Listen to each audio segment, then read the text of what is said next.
This Monday, I released my final song called Symphony of Praise.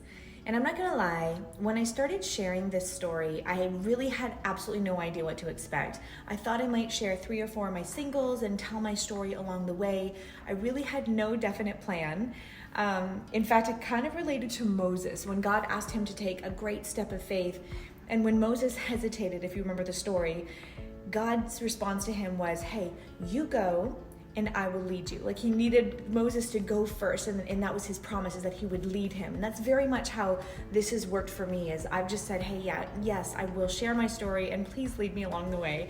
But as I near the end of this part of my journey, I just find myself asking God, what's next?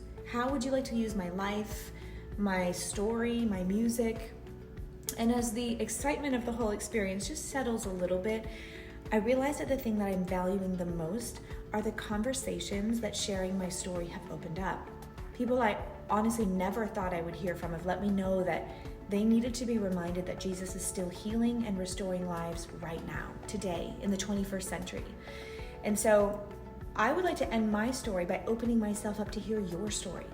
I have a very big comfy couch at home, and I also happen to own a coffee shop, and nothing would make me happier than some of the people in my world saying, hey, let's sit and have a cup of coffee and let's just chat. And chat about Jesus, the Bible, the kingdom, whatever. And I understand that perhaps the idea of Jesus inviting you to his kingdom, it may be new to some of you, and maybe you have 100 questions. But maybe there's also a little flame of hope inside of some of you that just wants for this to be real, needs for this to be real. And I would love nothing more than to spend the rest of my life introducing people that I know and love to Jesus, one at a time. So I hope that this has blessed some of you. I am planning to have an album celebration, and of course I'll keep socials updated on all of that. I hope you love the music. I hope you listen. I hope you share. That's helpful for artists like me who are not signed to a record label. And I will make sure that I'm keeping socials all updated as we go forward. And I thank you so much for joining me on this journey, and thank you for all the positive love and comments along the way.